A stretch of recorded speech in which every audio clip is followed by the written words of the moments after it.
This program does not necessarily reflect the views, opinions, or policies of the City of Oceanside, its elected officials, KOCT, its board of directors, or staff.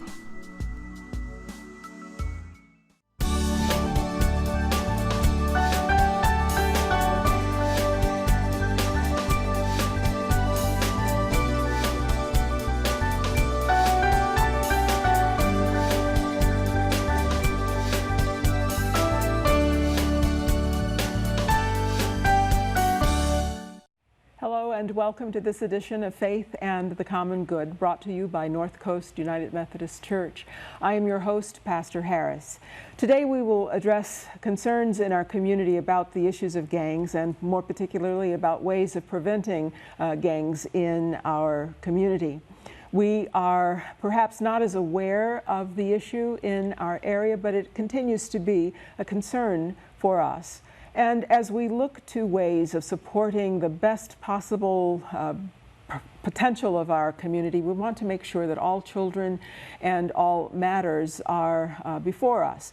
And one of those concerns is gang prevention. We welcome our guests today who work extensively to solve the issue, to support parents and others who have to deal with the issues in their homes and in their classrooms and beyond. And so we are so pleased to welcome today Gustavo Licona, who is the case manager and lead outreach coordinator and gang prevention specialist at North County Lifeline. Joining him is Juan Flores, who is a member of Project Claim. Welcome, Gustavo. Thank you for having us. And welcome, Juan. Thanks for having me. I'm so glad that you're here today, and we look forward to the information that you'll share with us and the ways that you'll direct us as to how we might become more involved in being part of the solution. Firstly, Gustavo, you have worked with North County Lifeline around the matters of gang prevention and intervention. And so would you firstly share with us the definition of what a gang is? Legally, that's a long definition. The definition we tend to hear commonly is a group, organization, association of 3 individuals or more who are representing themselves under a specific sign, symbol, or name, and who are constantly doing criminal activity. Mm-hmm. So that's just a shorter version of what the legal definition is. Mm-hmm. And for awareness, can you tell us about the number of gangs there might be in the city of Oceanside? Within the last 2 or 3 years, we've heard there's between 13 or 14. Constantly, the number we've heard is 13. I've come along with some professionals that work in the area and say there's 14 documented gangs. One of them, the newest one, being involved in human trafficking. Mm-hmm. So either 13 or 14. So with 13 or 14 gangs in the city, and I understand that there's been a history of gangs in the city since about the mid-70s or so. Is that accurate? Yeah, some of the oldest gangs is 4 generations, Pozoles being one of them. So. So the names are present, and we'll have information to share with the viewing public about what those names may be. Yes. But if you can offer some example of how gangs are formed and how they continue to grow. My biggest concern right now that, and this is something I've seen within the last 2 or 3 years, is a lot of the kids are getting recruited at a younger age. I'm currently working in City of Vista with some schools from City of Vista, and about 2 months ago we got an email from one of the local elementaries. There's a group of about 10 4th and 5th graders, 10 and 11-year-olds, who for the past year have been involved in creating a specific club or group. They haven't called it a gang yet, but they started what we call the gang initiation, which a group of 5 or 6 of them were beating up other kids for 15, 30 seconds while some of them counted, etc.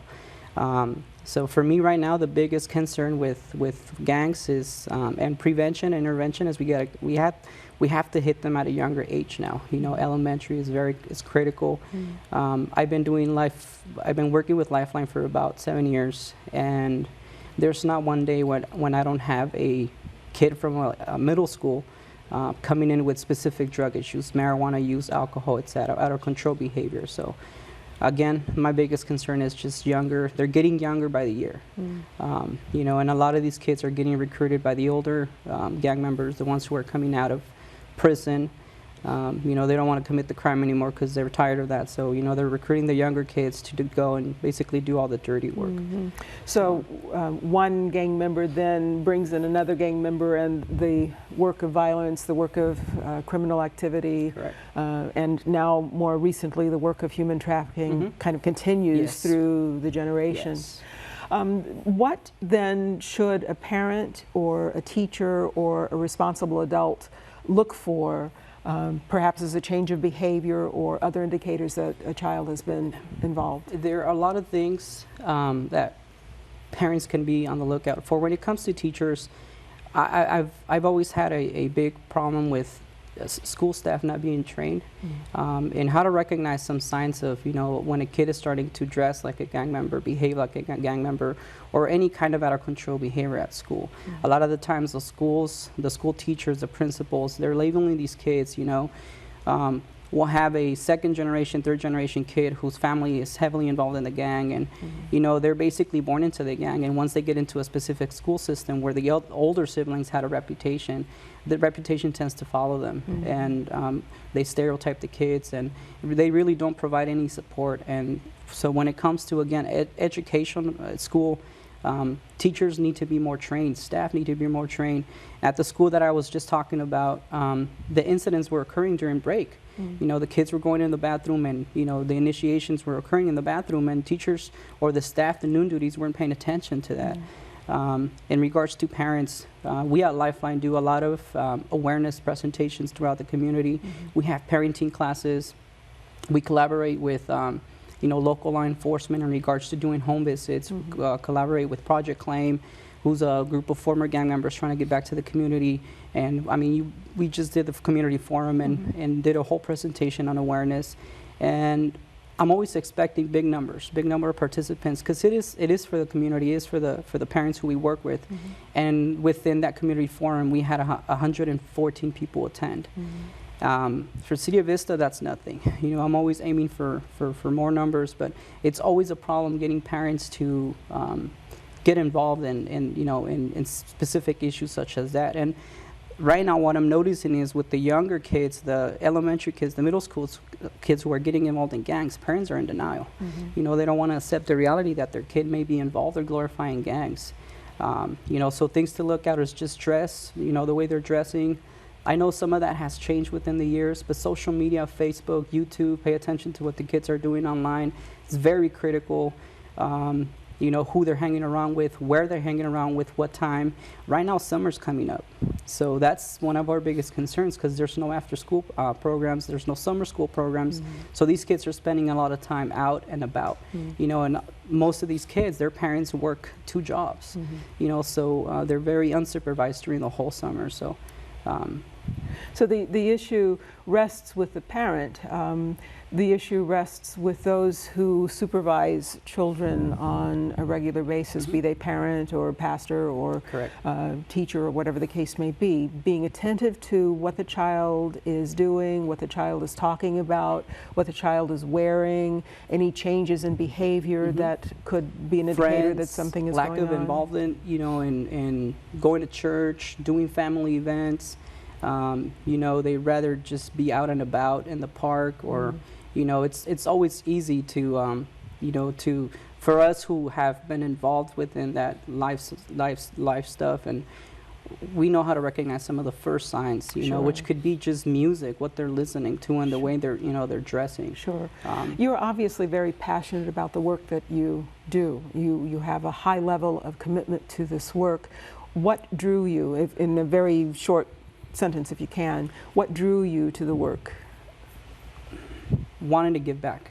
You know, just having that personal experience with myself and with friends, and I've never known a program locally that has done work for gang prevention or intervention.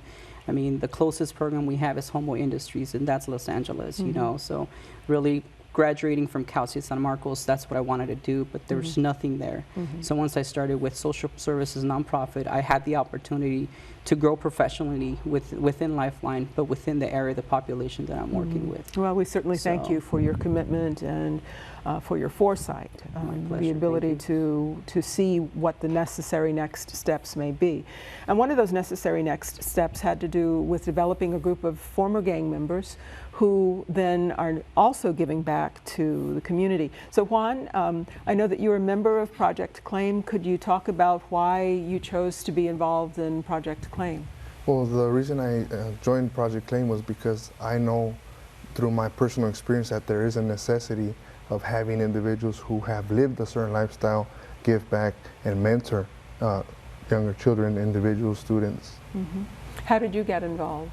I got involved by, I recently got out of prison, and I wanted to do something with my life. I didn't know what that was. Mm-hmm. And as I started to realize the necessity that there was in the city of San Diego, throughout the United States, that there's a large portion of students getting involved in gangs. Mm-hmm. Having lived that lifestyle, I knew that that's where my calling was. Mm-hmm. And what drives you then to continue the work? Gustavo just indicated that parents sometimes are in denial about what involvement their children may be learning toward or leaning toward. What drives you to continue in such a passionate way your involvement? What drives me to keep going further? Why is it so important to you to make this difference? Because there is a need. Mm-hmm. That need. My parents were gang members. My whole uncles, cousins, we all were brought up in the same environment where gangs, that's what it's all about. And there was nothing like Lifeline or Project Claim or after-school programs or mentoring. So the need is great. As Gustavo mentioned, they're only targeting youth. The younger, the better. So what one word of advice would you offer a child who's being approached by a gang member? I would have to say, turn away, realize that, that's not a lifestyle that anybody's happy with. There's nothing in it in that lifestyle. And I think that's the major message, that there's nothing in a lifestyle. It may seem attractive at the beginning. It may seem as if you are part of a family, if you feel isolated, or it may feel as if you are a big man or a big woman on campus if you are involved, but there's no future in the lifestyle. So I want to thank you, Juan, for stepping up and for your commitment to the future, because that's what you're doing. You're investing in the future by saying, this is what I know. This is the truth of the experience that you think you're attracted to, but I want to tell you about a different way to live. And so thank you for your courage, thank you for your commitment, and thank you for your willingness to be honest about what is and what isn't the truth. We're grateful to both Gustavo and Juan for being with us today, and so we invite you to stay with us. We'll be right back after this short break to continue the conversation.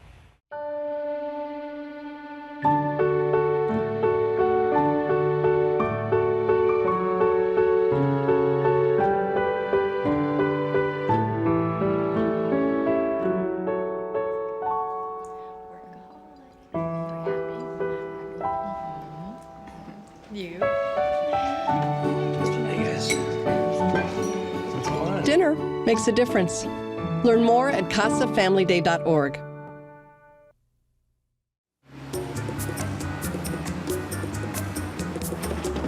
Over here!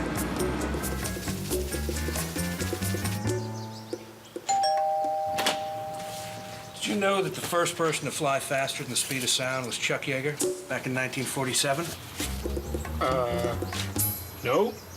I didn't think so. It's fun to know history. Find curious facts from America's past at loc.gov, the Library of Congress website.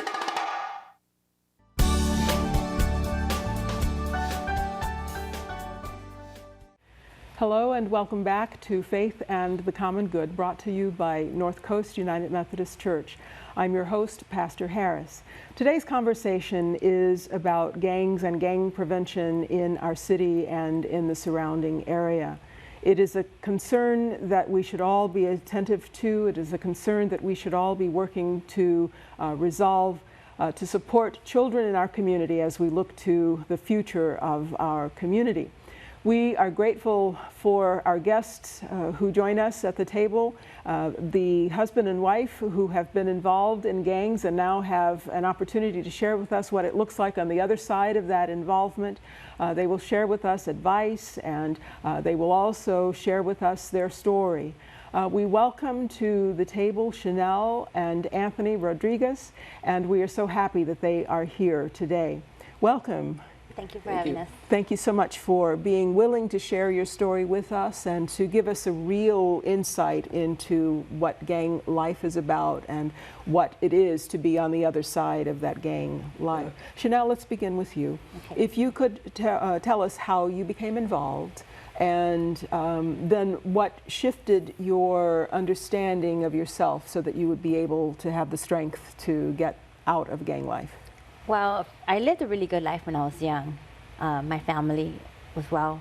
My dad supported us, and he gave us everything we needed. But once he left us. One day he got up and he left. I was broken.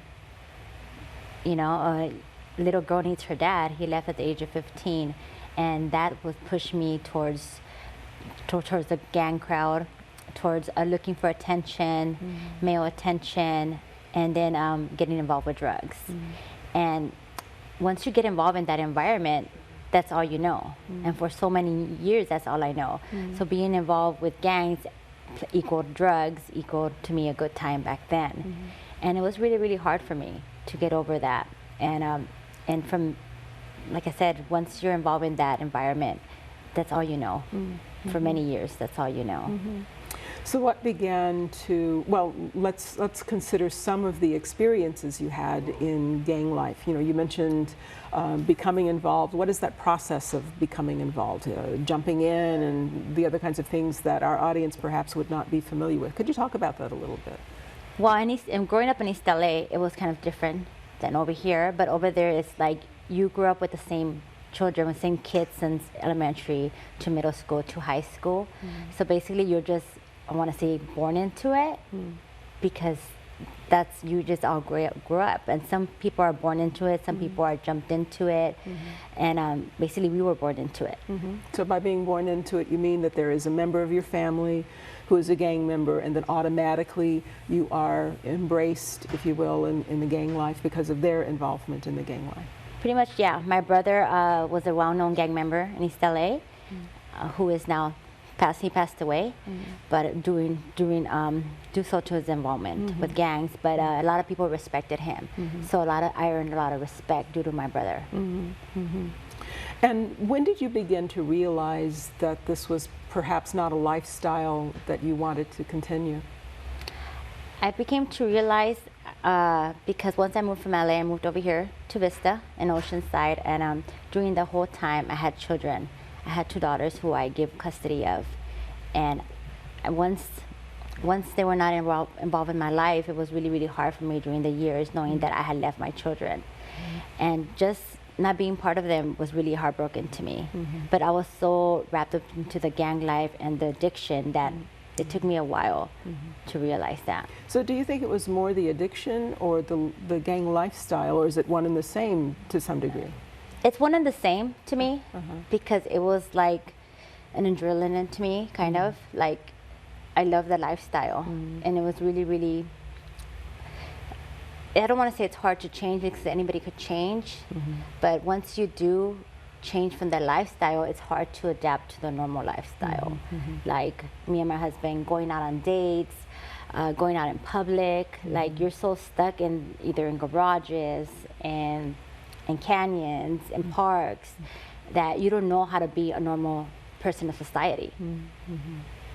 So when you decided to leave the gang life, you stepped out into the light, if you will. Yes. Can you talk about that a little bit? Well, once we decided to leave the gang life, it started when I decided to get clean and then get off my addiction, and I did. But once I got clean 7 years ago, I was still missing something, and I didn't know what I was missing until a good friend of mine invited me to church for the very first time, and I was able to know God. Growing up, I knew of God, but I didn't have a relationship with Him. And even though I was clean and not involved in gangs and not getting into trouble, I was still missing something inside, and it was God. It was the love that He has for me and for us, everything that He did for me. Because if it wasn't for Him, I wouldn't be here. I'll probably end up I would have been in jail. I know I had been in jail for a very, very long time for the stuff that we did, but it's all because of God. He was always with us out there. Yes, yes. I invited Juan to respond to the question, so I'll ask you as well. What one word of advice would you give somebody who's thinking about becoming a part of a gang? I will just tell them not to do it. It's not worth it. You know, you think you have friends when you're involved in a gang, but nobody's there. And I tell my husband that all the time when he was in prison. Nobody was there to write him. Nobody was there to give him money. Nobody's there for him at all. And nobody's there for you. If you're in a car and there's drugs in that car, everybody's going to point the finger at everybody else because nobody's trying to go to jail. And it's not worth it. It's not worth it at all. So now that you are healthy, now that you are free of any inclination toward drugs, now that you have found real love, both in marriage as well as in the care of God's compassion for you, you are a different person.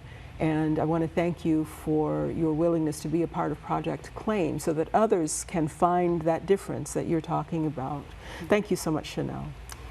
We want to turn to Anthony and invite you, because you grew up in the city of Oceanside, and so you have a very particular perspective on what goes on in the city. Can you talk about your experience? How is it that you came in, to be involved, and what made the change for you? Well, I grew up here in Oceanside, and I guess growing up, I didn't have parents figures in my life.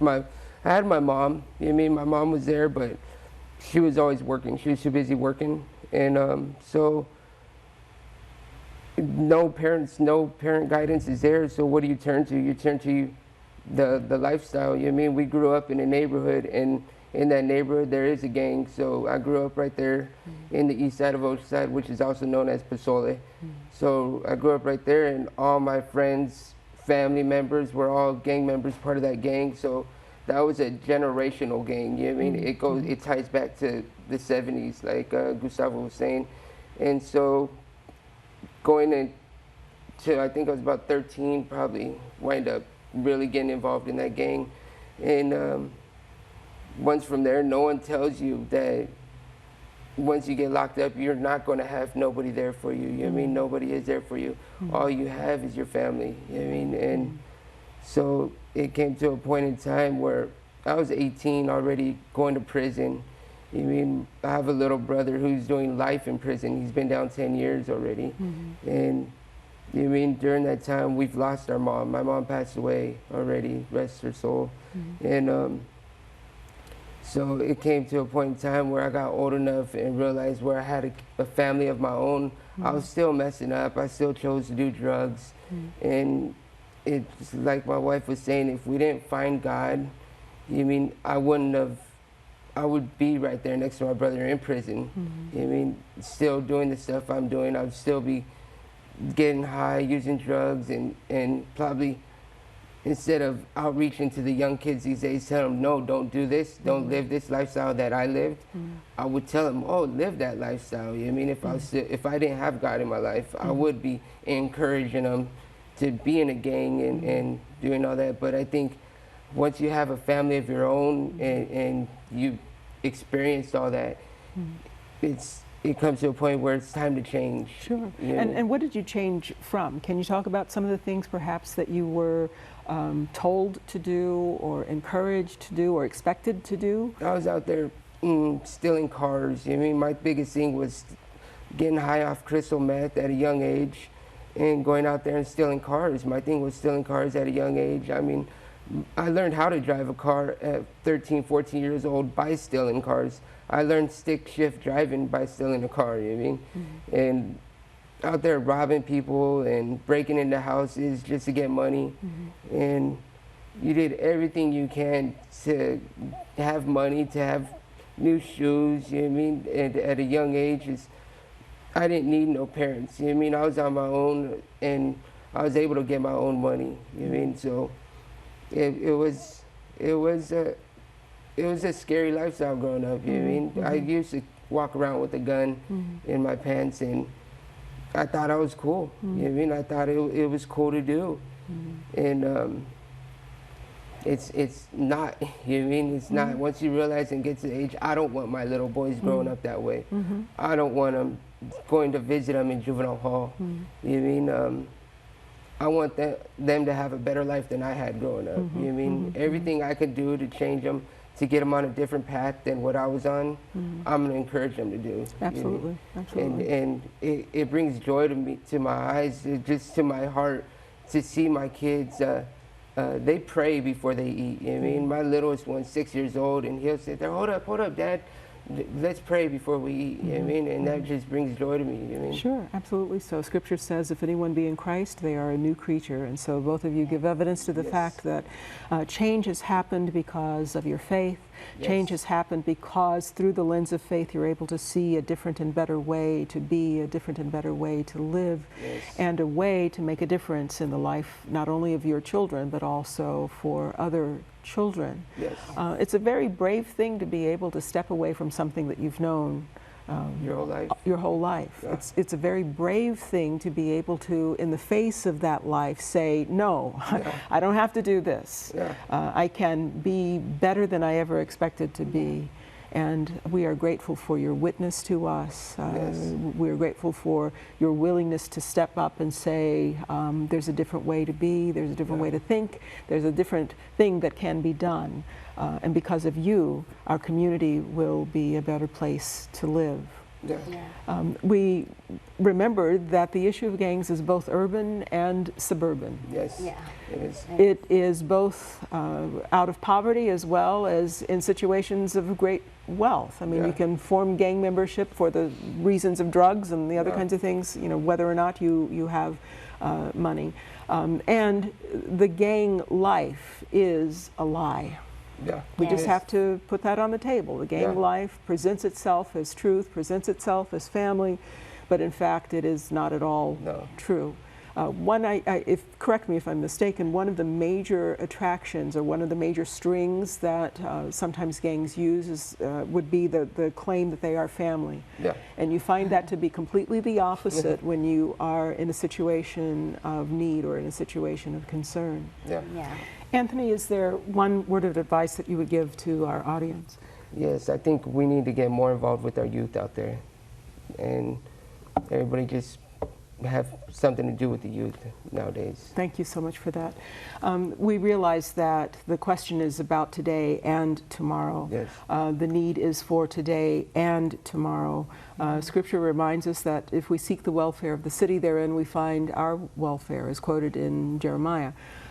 So that means that everyone needs to be involved in making sure that our children have safe place, making sure that our children have the best opportunity to reach their full potential, and making sure that our children understand that they are cared for and are supported and nourished in that support. We want to thank our guests, Chanel and Anthony, and we want to thank also Gustavo and Juan for their insights into this issue around gang prevention.